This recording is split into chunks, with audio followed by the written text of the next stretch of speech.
Hey everyone, just spare me a few moments of your time. Before we begin, I want to acknowledge that Left Hand is a little bit delayed this month, but the good news is it hasn't been for a lack of energy or focus on my part. I have been preparing for the reception of Acephalus and Vintagia decks, and I am also finalizing the companion compendium that goes with Acephalus. And as I speak, the decks are en route to my abode, where I will be getting them ready for delivery very soon. Every single day, every single day, people ask me, where can I get Acephalus? Rest assured, if you are connected to any of the social media that I'm attached to, especially this Patreon account, hint, hint, especially this Patreon account, you will be one of the first to know. So let me put it plainly. Those of you who've supported me personally here on Left Hand, along with the supporters of Acid Horizon and the artwork of Noah Trapolino, will have first access to those decks. And for Left Hand listeners especially, there will be at some point a dedicated giveaway in the coming weeks.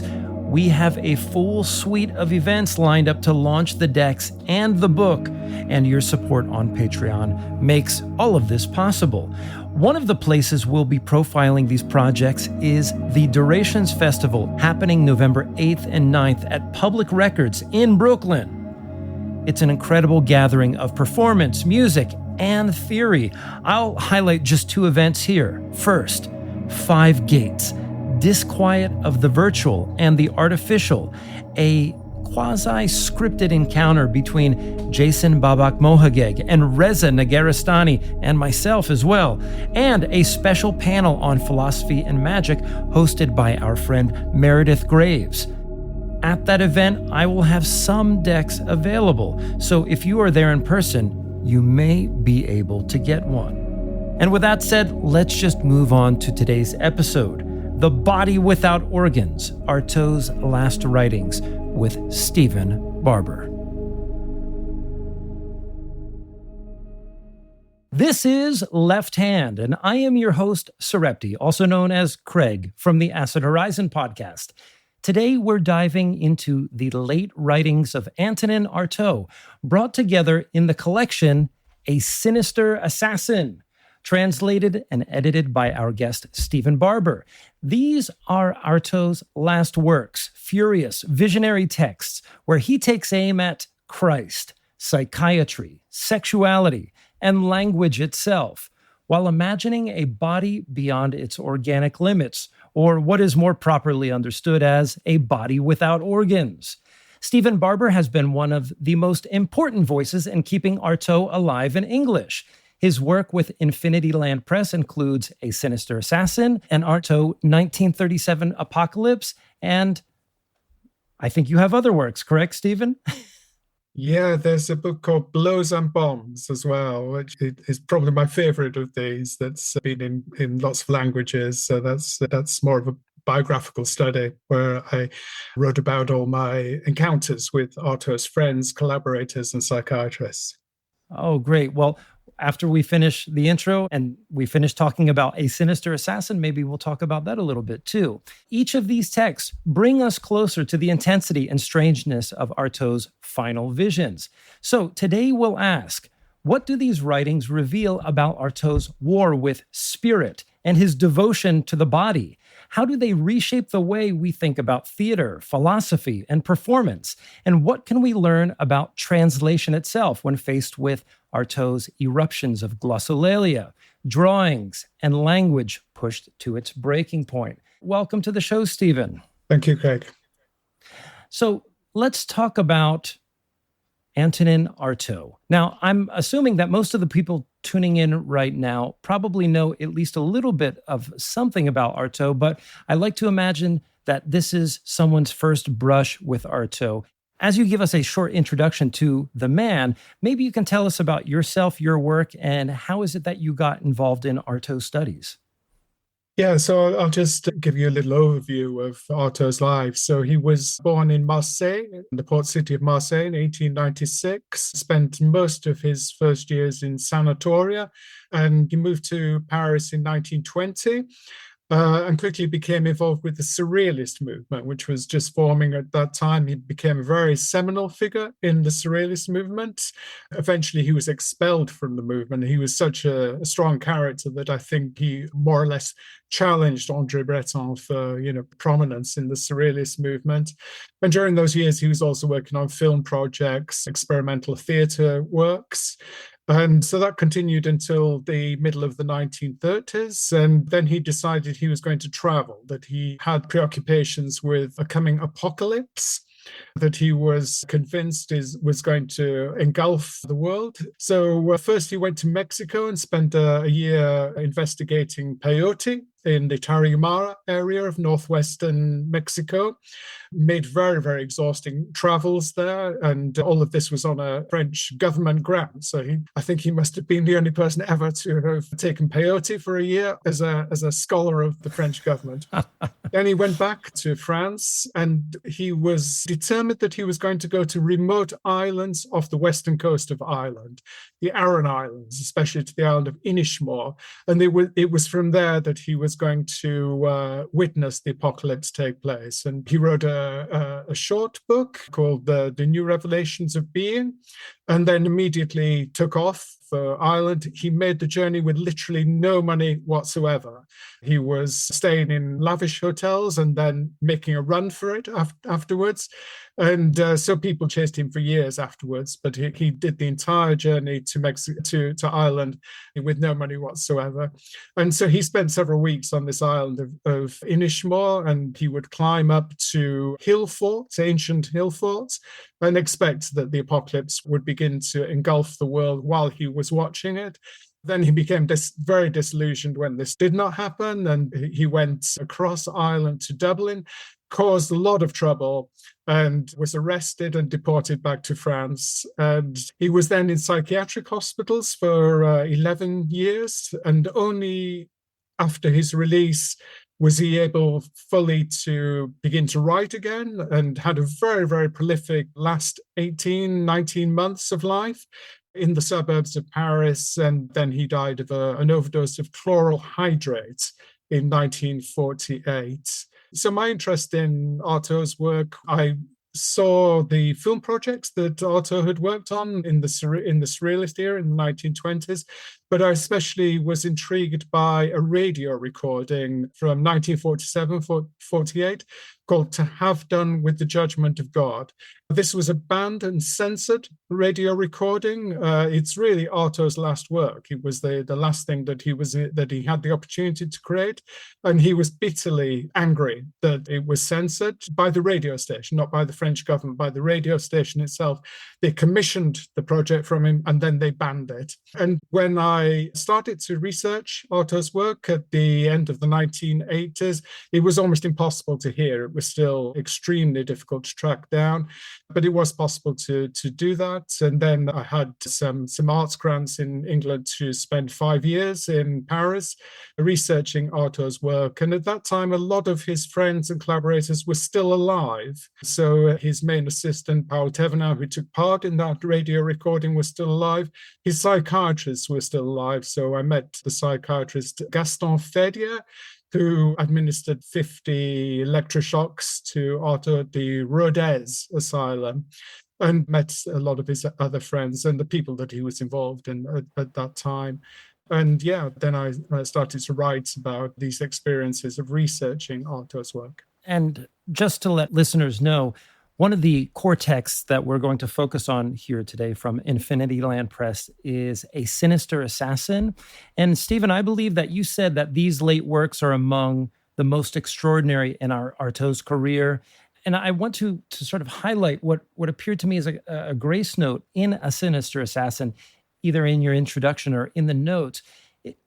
Well, first, my experience. I've read a lot of Artaud. I am by no means an Artaud expert, but this was one of the first times when I read this particular book where I felt as if Artaud's writing, ensconced within, the historical context that's mentioned in A Sinister Assassin, really gave it a sense of a meaningful continuity and elucidated something about Artaud that maybe I had not seen before.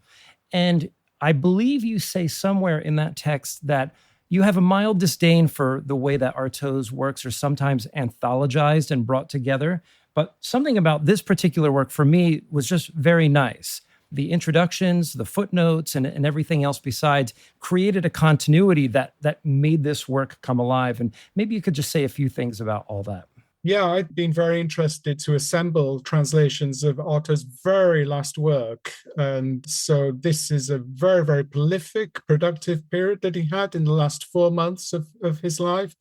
And he was also creating many of the drawings that are an integral part of his work and that, in recent years have been exhibited in major art museums, such as the New York Museum of Modern Art.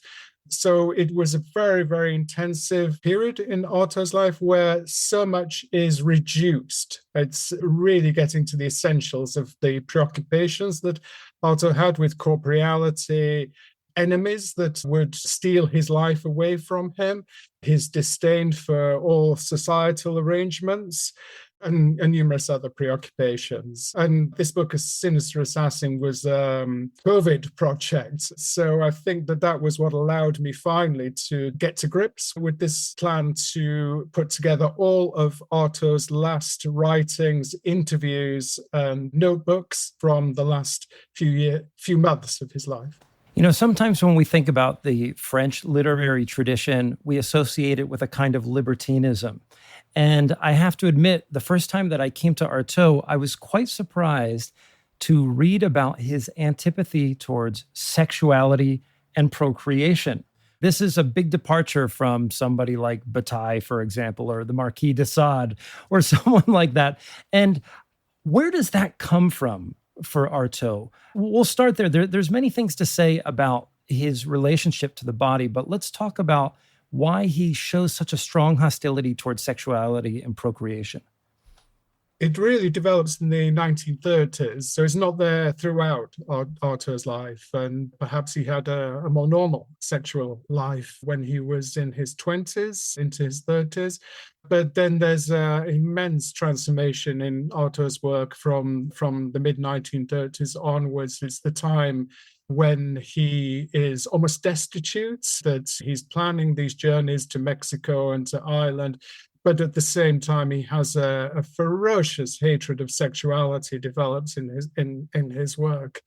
And I think that his last sexual relationship was in about 1935, which ended extremely badly. So whether it's that brought about the origins of this coruscating hatred of sexuality that then takes him through to the end of his life, or whether it's other preoccupations. He becomes very absorbed in the 1930s with the Roman Emperor Heliogabalus.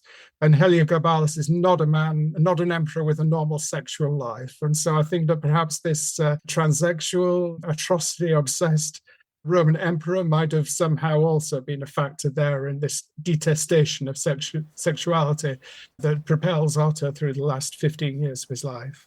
And a lot of that also connects to the complex that he has with the figure of Christ, Jesus of Nazareth.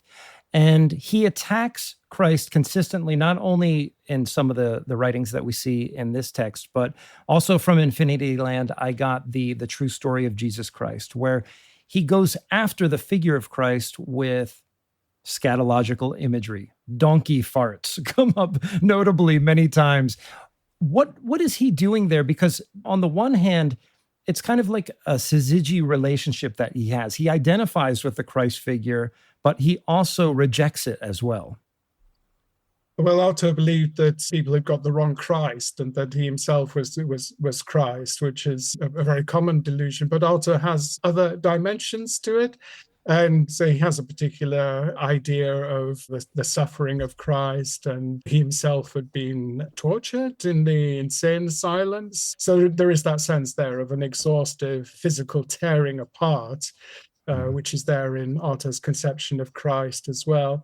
And yeah, so he talked in the last public performance that he did at the Vie Colombier Theatre in Paris in 1947, also about this obsession with Christ. And so yeah, there's a sense in that final performance again that a simultaneous repudiation of Christ, the idea that people have deeply misunderstood this figure of Christ, that the Bible is an evil book, misleading book, and that he himself was creating writings or potential books that would counter and negate the Bible and virtually all other sacred texts. And surprisingly, too, often with writers who pivot from the monotheistic religions, we might see an embrace of a kind of polytheism. But we also see a deep skepticism, if not a complete disdain for other aspects of the religious world, whether we call it, a polytheistic metaphysics or alchemy in particular comes under fire in A Sinister Assassin, mysticism. And one of the things that this particular collection of writings made me think of was Artaud is really a radical kind of materialist. And I came up with the term pure body. He wants a pure body, a body without organs, a body that is not invested with or fitted with the same kinds of parts. But unlike a materialist, the kind of body that he posits is almost like a spiritual body. And this is why I say that he's a radical materialist, because he's trying to make a case for the fact that there is a kind of body, a kind of life, maybe even a kind of living that is not imposed upon by certain regimes of signs, symbols, religions, cultures, and what have you. How do you read that tension between his fierce materialism and his desire for a body beyond its current organic limits? Artaud had been very, very engaged with multiple religions in his younger life. So at the end of the 20s, early 30s, he is very, very engaged with, all kinds of occult systems, religions, anti-religions of all kinds. But by this era of his final 18 months or so of his life, he's moved beyond it. And so it's an absolute repudiation, a scorched earthing of all religious systems. And he becomes very, very preoccupied with the human anatomy itself.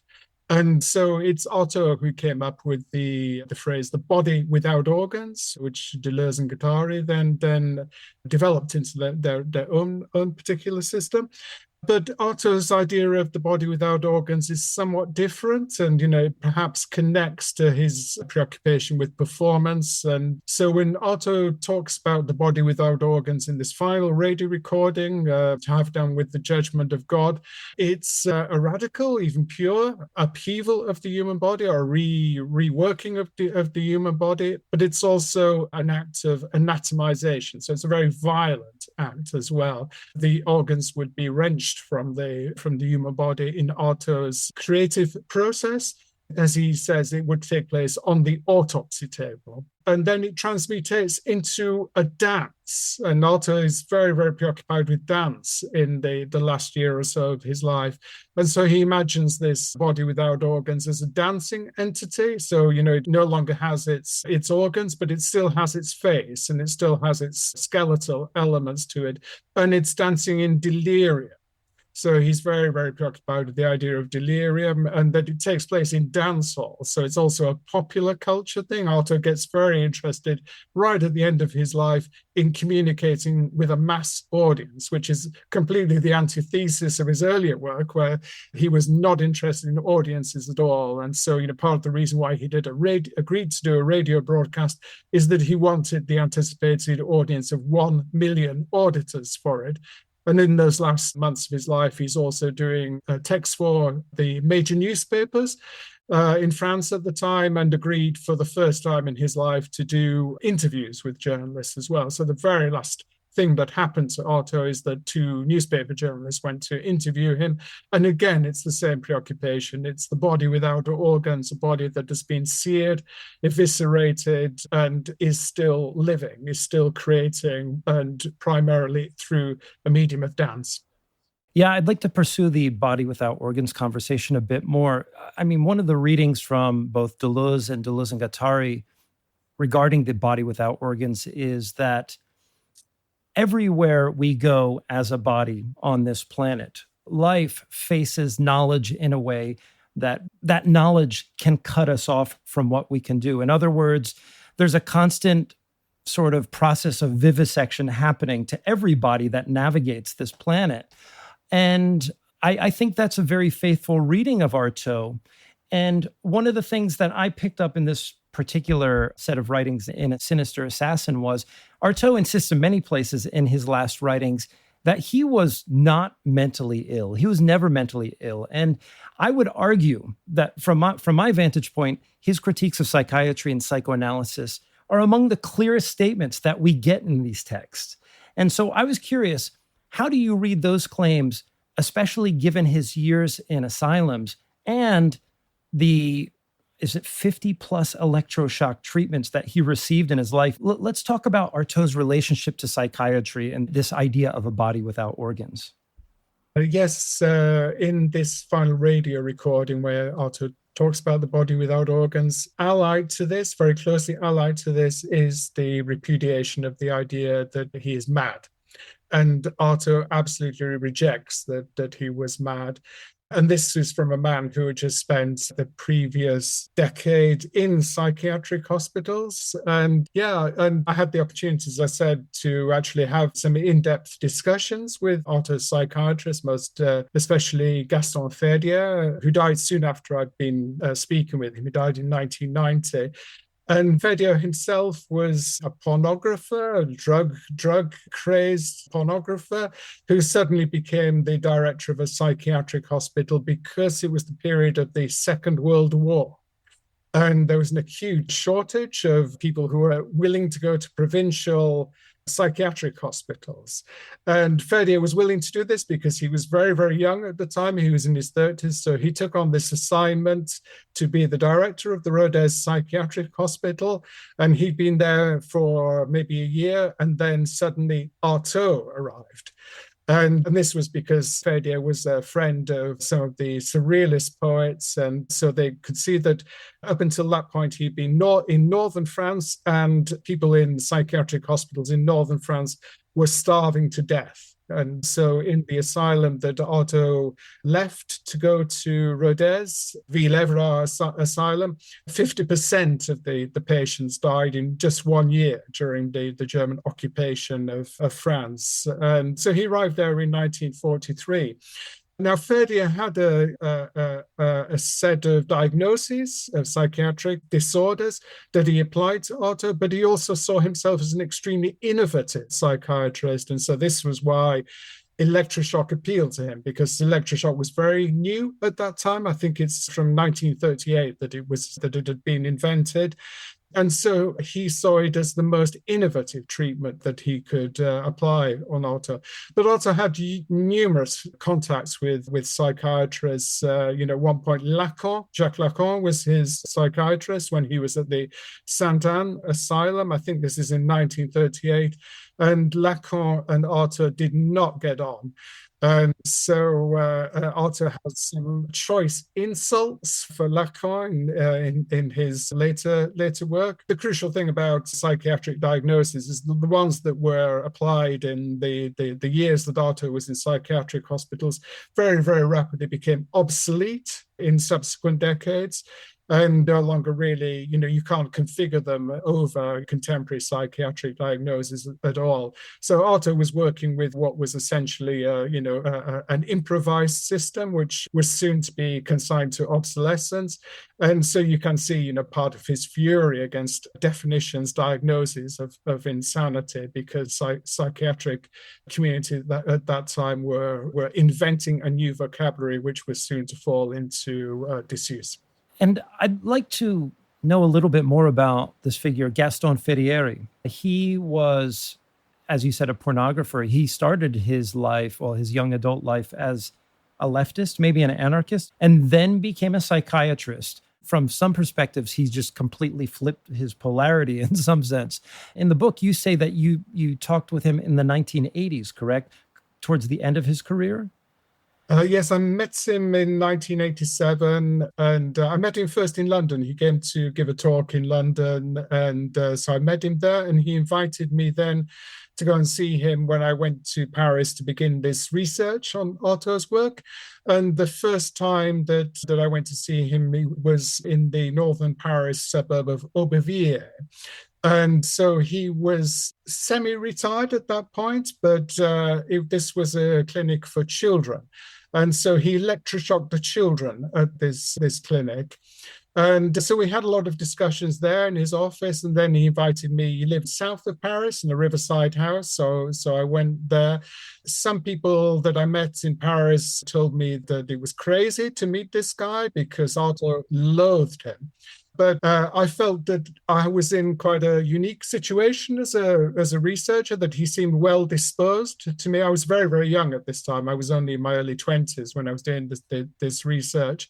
And so I think that he liked the fact that I was young. And so he was inviting me to, have these dialogues with him in a way that perhaps he would not have done with an older researcher. So I lived in Paris for all of those years, and then he died in 1990. And so my contacts with him were over a period of 2 to 3 years. And I think he was in his early 80s, but he'd been very, very young, as you were saying. And he went almost seamlessly from being a surrealist poet, pornographer, very, very involved with drugs, to becoming a psychiatrist. And it was simply that you made no money from being a surrealist poet. There was no money. It's not a career. It's not a lucrative career to be a surrealist poet in the 1920s. And so he had to make a living, and decided that because he had a medical background, that he would become the director of psychiatric hospitals. That makes me wonder. So you're there in 1987, and I'm just wondering if at that time the intellectual and political climate did not evolve to the point where maybe these practices were brought into question. I think, as you said in the book, he had just come from doing electroshock therapy to a young child when you spoke to him. So these practices continued on at least until 1987. Where was the ward located again? Which what? Where he, I don't know if it was a ward, but a hospital where he it's a hospital. So it's a hospital in the southwest of France. So very much a rural hospital. The only reason that Artaud ended up there was because it was in what was the unoccupied area of France at that time. So he arrived there in 1943. And so there was a food supply in the unoccupied area, and Artaud had been starving. He was almost dead from hunger when he arrived. This was partly the reason why his surviving surrealist friends in Paris, had him transferred to the unoccupied part of France, because they knew he would survive there because there was food. It's a rural area. But the following year, 1944, that area was also occupied. Germany eventually occupied the entirety of France. And so until the liberation of France, and this is quite a relatively short period of time, this Dr. Fedia, Gaston Fedia, was in a very, very dangerous position, because he was constantly having to negotiate to secure food for his inmates with both the Nazi occupiers and the resistance. And so he told me that on one day the Nazis would come into his office and threaten to shoot him, and the next day the French resistance would come into his office and threaten to shoot him. So he was really in a very precarious position. And at the same time, he was having to deal with Artaud, who was extreme trouble. And part of the reason why he could keep him quiet, I think, was by giving him electroshock treatment. And just as an aside, is this the area of France where the 1968ers settled after the revolutions? And I think you said this is where there was a lot of leftist sentiment, maybe even communist elected officials, if I'm not mistaken. Yes, I think that's true. It's called the Aveyron. It's a very deeply rural part of France, and Rodez, I think, is the key town. But Rodez itself is very, very small town. And because it would cost almost nothing to get a house or an abandoned house there in the 1960s, I think that was why so many people who were maybe disillusioned after May 68 decided that they would go to the deep countryside. This is called the France profonde, the really deep France. And so they ended up in places like the Aveyron. And this was part of the engagement and interest in Artaud's work at the end of the 60s. As a further aside, I don't know if you know the answer to this question or not, but I believe it's the case that some wealthy British and other European folks are buying like guides, I think they're called in that area, like old farms. And so that area is kind of being repopulated or deterritorialized, to use a word, by a lot of wealthy Europeans, if I'm not mistaken. Yeah, it was always populated, and during the era that Artaud was there, it was sheep farming. So it's a sheep farming area of France. But what happened in the following decades is that the children of the sheep farmers didn't want to have this extremely harsh life. And so they would go to big cities and have different careers. And so this left a lot of abandoned properties. And I think this is why this area of France is now much more one for holiday homes and so on. Let's talk about Artaud's relationship to writing in particular, and then we'll get on to talking about theater a bit. As somebody who's read quite a bit of Deleuze and Guattari, we definitely see their theory of linguistics as being at least somewhat impacted by Artaud's belief that language serves other functions than to inform and to convey meaning and so forth.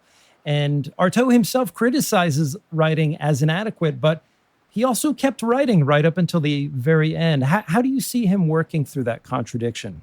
Yes, it's a repudiation of writing, but also reinvention from zero of writing. And this last period of Artaud's life in particular, the last 18 months of his life, where he was able to live in an abandoned pavilion alongside a convalescence home, is extremely prolific. And so the Bibliothèque Nationale, the National Library in France, has the many hundreds of notebooks that Artaud wrote. He was writing incessantly, as well as working with assistants. He especially liked to dictate his texts. And so many, many texts from Artaud, the end of Artaud's life, are not written texts, they're vocalized texts.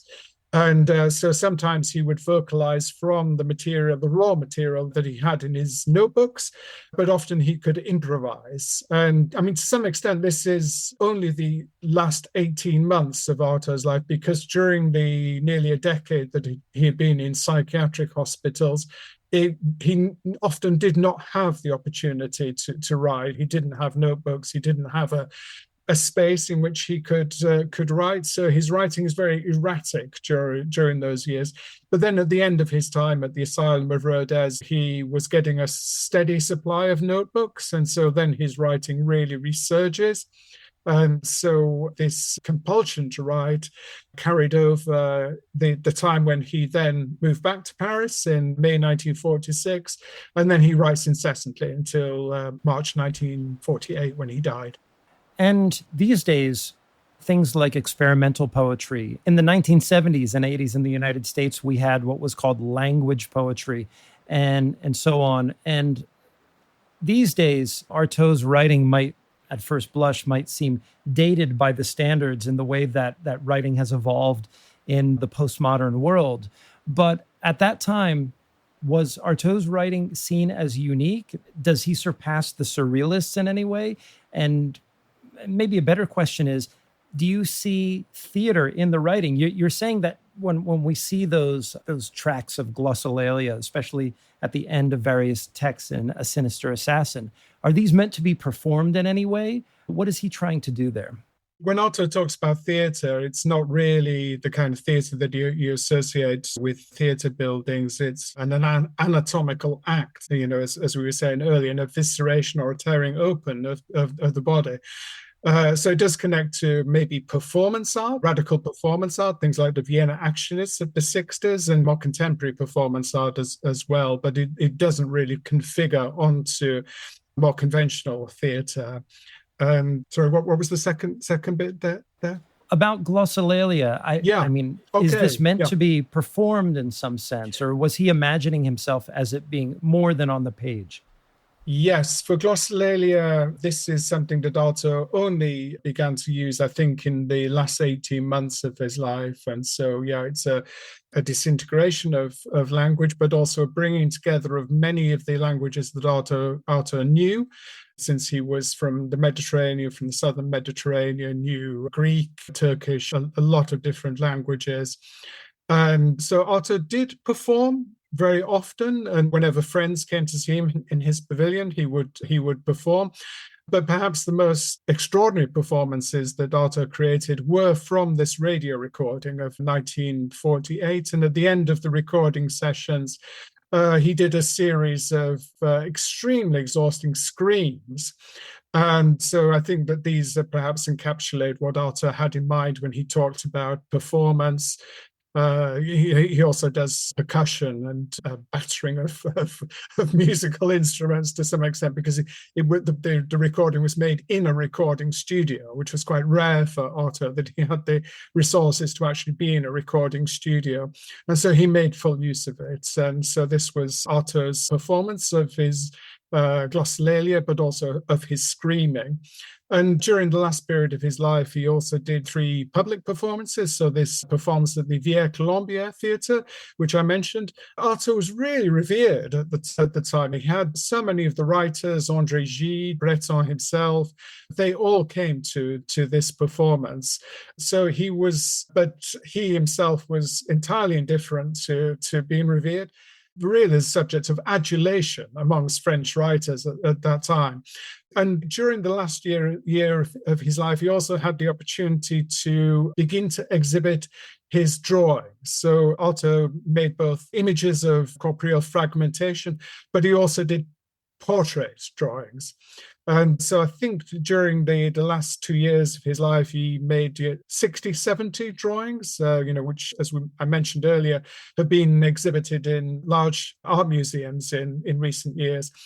So he had 2 performances also at the opening and the closing of the one exhibition he had of these drawings, which I think is in July 1947. And so he worked with several of his collaborators. And again, Artaud does screamings, percussive beatings, but several of his collaborators are also reading Artaud's texts. And it's that final public appearance it's the Vie Colombier, I think you said it was. This was a moment at which we might say that Artaud's legacy was stamped indelibly into the French tradition in some ways. And maybe this is why we see his work appear, for example, in Deleuze and Guattari's work and so forth. And another sort of important point about that particular appearance was he speaks so candidly about his experiences with electroshock therapy, and it's hard not to feel a kind of sympathy for him. I mean, what was the perception at that time of the way that he was treated in the institution?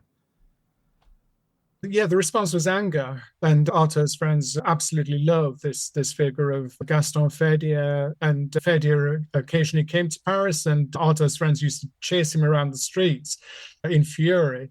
So the perception of Artaud's treatment in the psychiatric hospital was extremely negative.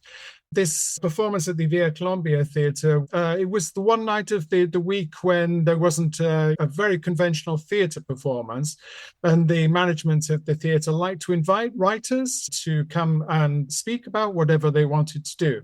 So almost by accident, Artaud got one of these invitations and had the opportunity to speak to a lot of people who had attended it. It was an extremely young audience. So I spoke to Jean Baudrillard, who had attended this. And I think he was literally about 17 years old at the time of this performance. Also, the filmmaker Chris Marker was there too, who had actually had quite a lot of contacts with Artaud in the previous months, and other of Artaud's friends had good memories of it. And a young poet who procured drugs for Artaud, called Jacques Prével, wrote an account of this Vie Colombier performance in his journal, which is included in this book, which Infinity Land Press have published.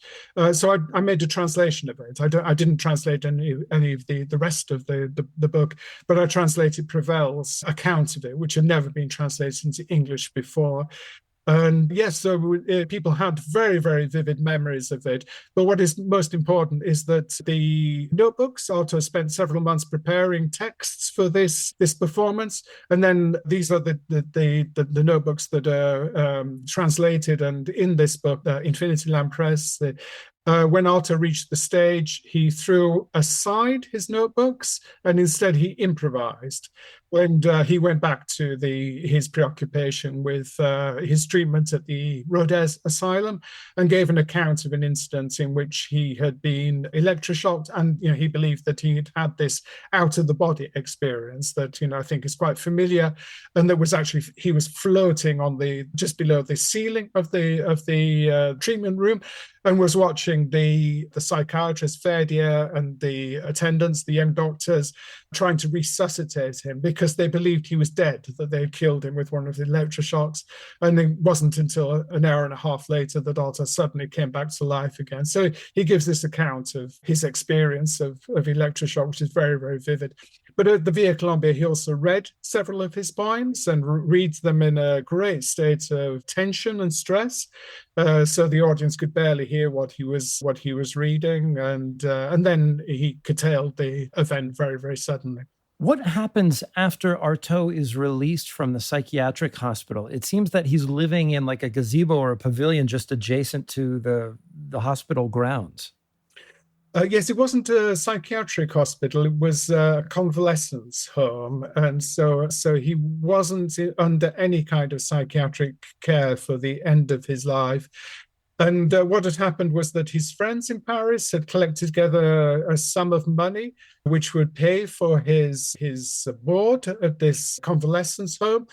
And then when he arrived at the convalescence home, which was in a big parkland, he came across this abandoned pavilion in the grounds. And he decided that he would prefer to be in this abandoned pavilion rather than being in the main convalescence home where he would have to make small talk with crazy people. And so instead, he lived there for the final 18 months of his life. And there are very, very vivid accounts of newspaper journalists, these two newspaper journalists who went to see him at the end of his life, who interviewed him in the pavilion, the abandoned pavilion, and in the surrounding parkland. So yes, the money was collected for him, and this was how he came to be living in the pavilion. And the pavilion closed down, or the entire convalescence home closed down very, very soon afterwards. So then the site was wasteland for many years, but then eventually in the 1960s, I think it was used for social housing. So there is still parkland there, but it's mainly a site of social housing now in this park in the suburb of Ivry. So this is about 10 miles southeast of central Paris. And while he's staying in this pavilion, his good friends are bringing him heroic doses of laudanum, chloral hydrate, other drugs, maybe morphine and opium and other things as well. And this pavilion, I believe, is festooned with some of his writings and drawings, correct? Yes, that's absolutely right. Yeah, his principal source of narcotics was this young poet, Jacques Prévert. So it was almost all of the drugs that he took were sourced by Prévert, who was living in Saint-Germain-des-Prés and could make the short journey up to Montmartre, where street drug dealing went on. And so Artaud was delighted when he realized that this young poet would bring him all his drugs. And so Artaud was freed from the obligation of securing drugs himself. All he had to do was give Prévert money for this. So almost nobody else. And some of Artaud's friends were against him being given drugs, including his main assistant at that time, Paul Thévenin. They did not like it that he was being supplied with drugs, and that they feared that eventually he would die of a drug overdose, which is exactly what happened. And the problem that Artaud faced was that Prévert was tubercular. And so about 3 months before, or perhaps 3 or 4 months before Artaud died, Prévert became hospitalized with tuberculosis, and he died eventually of it. And that meant that Artaud had to find his own drugs. And this is a source of great anguish for Artaud at the time, because he has to make then the journey to the districts of Montmartre, which is a long way from Ivry-sur-Seine, in order to buy his drugs himself. And he gets into all kinds of fights and confrontations with drug dealers and writes about it in a lot of his final texts, including one called The Traffic of Heroin in Montmartre. So, yeah, he was, apart from anything else, he was in a state of acute anger in the last months of his life, alongside all of the other things that Artaud was furious about. He was furious about that he wasn't getting drugs. And Artaud always insisted that he should be supplied with infinite quantities of tons of morphine, heroin, and what he preferred at the end of his life was chloral hydrate. At the end of his life, there's two sections of A Sinister Assassin that we have not brought up yet, which are quite important. One is 50 Drawings to Assassinate Magic. And then there's another text, The New Tutuguri. And I have a question about that one, because that seems to be a reworking or a revision of a writing that he did after his trip to Mexico. But I'll just say one thing about the Tutuguri text, which is there's something in this imagery that's just so profound and almost archetypal, the emergence of this black sun imagery and these robed figures where we see images of destruction and renewal. Artaud emphasizes, he has this very strong predilection towards imagining ritual at the end of his life. That's also connected to the way that he does language and connected to his concept of theater, I guess we would say. How do those particular writings, first of all, what is 50 Drawings to Assassinate Magic? What is this text on the Tutuguri? And how do those texts reflect the vision of his body, his life, his legacy, and maybe the sort of lingering image of the apocalypse that he carries with him throughout his life? Yes, that's exactly right, that they are both apocalyptic texts. The 50 Drawings to Assassinate Magic was a project commissioned from Artaud by a gallery owner, Pierre Loeb. And his idea was that there would be almost an art catalogue of Artaud's work, that Artaud and he would choose 50 drawings from Artaud's many drawings. So these are drawings not the large format drawings that he had showed in the gallery, but Artaud also drew in his notebooks. So if listeners ever go to Paris and see Artaud's notebooks in the Bibliothèque Nationale, they'll see that they're constellated with drawings, and they're done almost every page. There are extraordinary drawings, which Artaud tended to do in black pencil, and he had very, very thick strokes and pressed very hard. So often you see that the pencil penetrates down through many, many pages.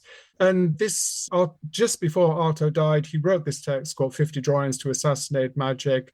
At the end of his life, Artaud was absolutely against magic and saw it as an infiltration and a sorcery against his own body. But during earlier phases of his life, he'd actually been very interested in magic. But at the end of his life, he's absolutely against it. But doesn't he say also that there is a kind of magic that exists? It's a magic that Artaud himself creates. So he can create a counter magic. And so in several passages of this text, he still sees himself almost as a magician, but it's a magic which will detonate any kind of socially sanctioned magic. The project wasn't fulfilled. It wasn't brought to completion simply because Artaud died before the choice of the 50 drawings could be made. But the book actually has been published. And so, Artaud experts in Paris have chosen 50 suitable drawings and added Artaud's text. So it does exist.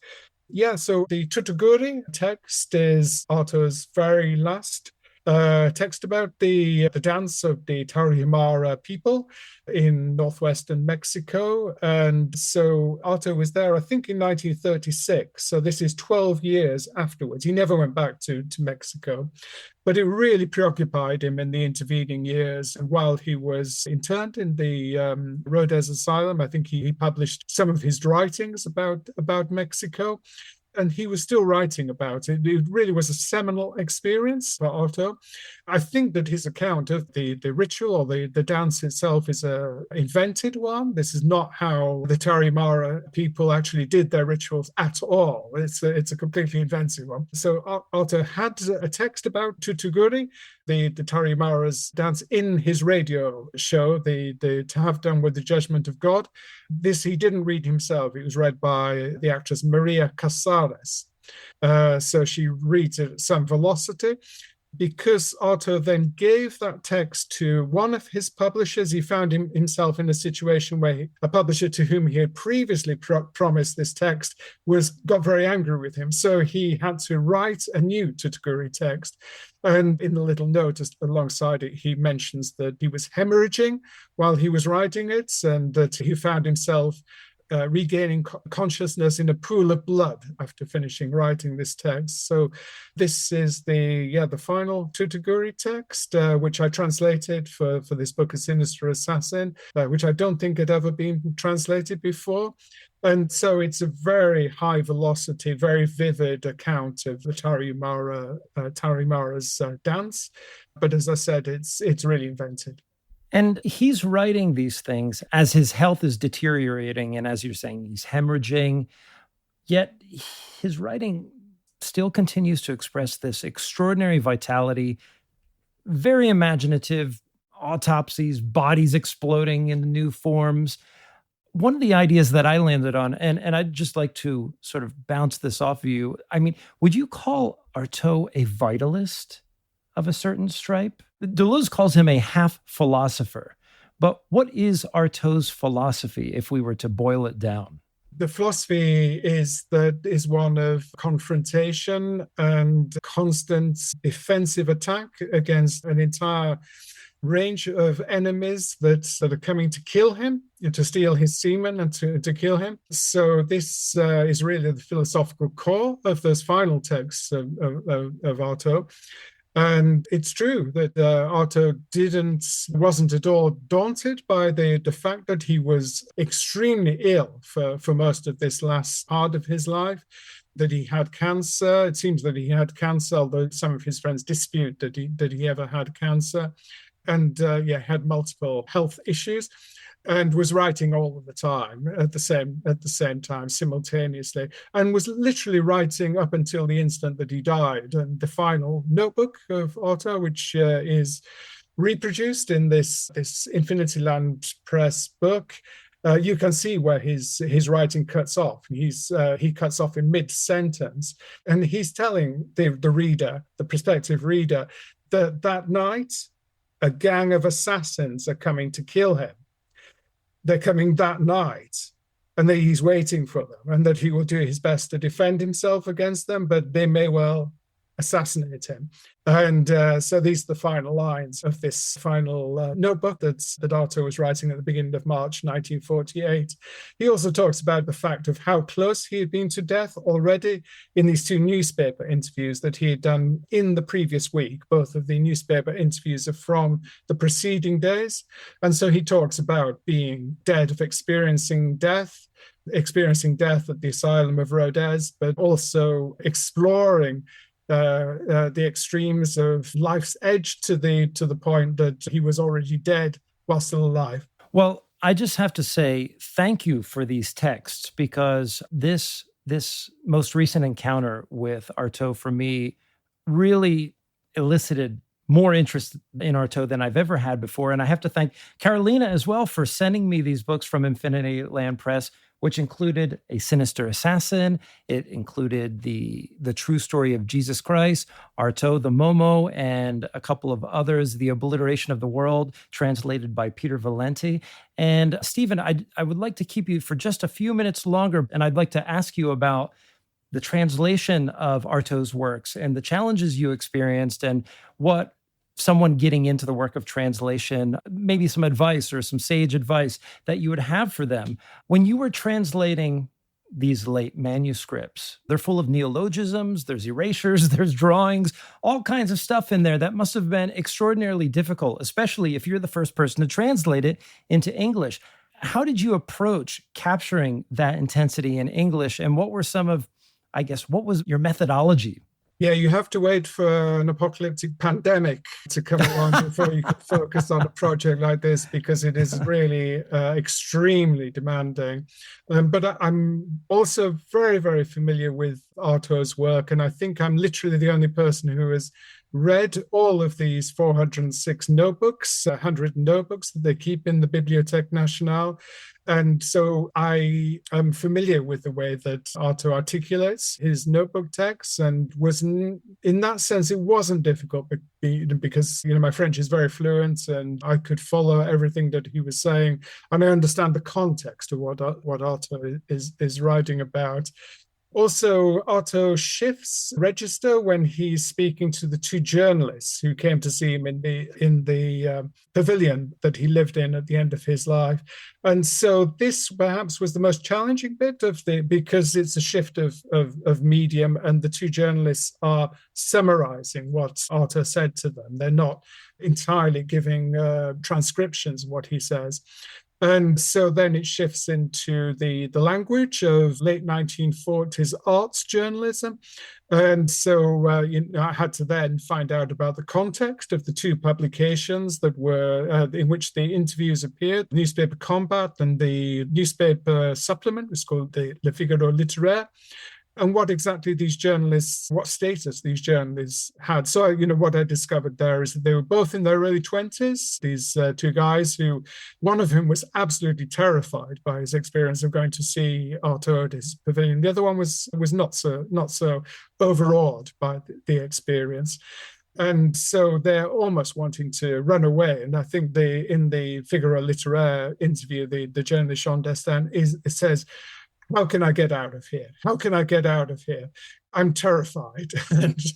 But he stays, and Artaud will not let him leave. So he does stay for 1 or 2 hours there in Artaud's room. I haven't met Peter Valente, who's translated other books in the series, but I think, again, Peter had found it extremely challenging and had to do a lot of research into Artaud's work. There's a multilingual aspect to Artaud's work, as I said, because he knew a lot of languages. Artaud knew Greek and Turkish, for example. So a lot of that appears in his Glossolalia, and then he knew a lot of slang, of French slang, especially obscene slang, since he was from the city of Marseille. And yes, there's a lot to be researched in the process of translating Artaud. So I think I probably had an easier job than Peter Valente has had, because I was dealing with material which I already knew very, very well, and and I understood the context of what Artaud is writing about. Since the time that you began researching this in the 1980s, up until now, what would you say were the most surprising or the most interesting, most enlivening discoveries that you made in Artaud's work? Well, I had the opportunity soon after I arrived in Paris to go and see the editor or assistant, which Artaud had. She lived in an old factory building in Paris. And when I got into the building, what I realized that she had all of Artaud's drawings on the walls. And so she had about 3 stories of this big apartment. And so she owned almost all of Artaud's drawings. So that was really revelatory, because you just did not see Artaud's drawings at that time, at the end of the 1980s. It was, I think, after that they began to be exhibited, or at least outside Paris. I think that they were exhibited at the Centre Pompidou. But most English language people would not know about Artaud's drawings until that point. And she had all of Artaud's notebooks as well. She had this big metal chest, which Artaud had at the end of his life. And she still had some of the drawings in the chest, some of them on a desk in her working room. And she was creating the collected works, the œuvre complète of Artaud, which she worked on for about 45 years until her death. It only ended when she died, and she hadn't finished at that time. So I think that experience was probably the most striking experience that I had in researching Artaud's work. What is the general reception of Artaud and his legacy in France compared to the Anglophone world? Well, in France, they like to create collected works, over complet. And so there's a much more sense of diligently reading the entirety of Artaud's work. So from his surrealist work of the 20s through to the very last work. And there are many beautiful editions of Artaud's work. There's also the sense that Artaud's books should be beautifully produced there. So there are many facsimiles of his final notebooks and also catalogues of his drawings. Yeah, when I moved to Paris to do this research, it was very, very easy to meet the philosophers who were engaged with Artaud's work, and it had especially been the Tel Quel group of philosophers. So I met many of the philosophers who were extremely engaged with Artaud's work, like Derrida, for example, was very, very open in his thoughts about Artaud's work. And so there was also that very strong philosophical engagement with Artaud's work. At that time, philosophers like Derrida and Kristeva were still giving public lectures. And so a great focus of their work would be their readings of Artaud, which were often then reproduced in the Tel Quel journal. Yeah, so that was really the situation in France. I guess, it's very, very focused reading of Artaud's work, as opposed to the way in which the great attachment to Artaud's work from the 60s onwards in the USA, also in the UK, was with an anthology of Artaud's work that was published by City Lights Books. And this was the book which so inspired so many artists, musicians, Patti Smith, for example. It was that book. That's, of course, different than the Susan Sontag version, where, right? Who's the publisher of that one? I cannot remember off the top of my head. It's lost to me. It might be California University Press. But the difference between the Sontag volume is that the translations in it are extremely accurate, whereas the translations in the Artaud anthology that Jack Hirschman edited are extremely faulty, and often done by people who have no knowledge of French whatsoever. It's possible to see the archive of the Artaud anthology at the Doheny Memorial Library at the University of Southern California, and you get to realize there what a shambles that book was, and how improvised it was, and that the translators and the editor literally did not know what they were doing. But at the same time, the book was immensely influential, almost in defiance of how shambolically it had been produced, and sold hundreds of thousands of copies very, very quickly, and was such an inspiration to many of the great cultural figures of that era, Jim Morrison and so on. So I will have to remember that the next time I reference an essay. So let's hope that Carolina and Infinity Land Press continue to clean up the legacy a little bit, at least in the English-speaking world. With that said, you mentioned another book that you worked on, another Artaud book that you worked on. Was it for Infinity Land? What was the title? Artaud made this journey to Ireland. Ireland. Oh, okay. I translated there are only about 15 letters that survived. I think Artaud probably wrote hundreds of letters during this journey that he made to Ireland, this apocalyptic journey in the summer of 1937. But I was able to see all of the manuscript letters in different archives and libraries in Paris. And I thought it would be interesting to bring them together, because it's such an extraordinary journey, searching journey that Artaud made to Ireland. And so that's a short book, which was also published by Infinity Land Press. But some years ago, in Europe, the Artaud copyright expired in 2018. And up until then, it had been almost impossible to publish translations of Artaud's work. But then it suddenly became possible because the copyright expired. This is 70 years after the author's death in Europe. This is when copyright expires. So I think we published that almost immediately after the copyright had expired. And it seemed just such an extraordinary, precious document of Artaud's work and his experiences. Everyone knows that Artaud went there to see the apocalypse, but the actual detailed process of how he experienced his month or 2 months in Ireland is very, very fascinating. So with the copyright expiring, then, we are now in the midst of a potential deluge of Artaud translations coming into English. And I think you said that there are more that have been earmarked for Infinity Land Press, correct? Yes, I think with Infinity Land Press, they are planning to publish as much as they possibly can of Artaud's work in the coming years. I also edited Artaud's last large-scale poetic work, which is the title in English is Watch Fiends and Rack Screens, which is also published, I think, just last month. There are plans for public events for these publications in London in the coming months. Oh, fantastic. Maybe that's something that we could coordinate with Carolina. Adam, who is our co-host on Acid Horizon, is in London, and that would be a fantastic way to spotlight the new work coming out. But Stephen, I don't, it looks like it's getting much darker over there as we speak.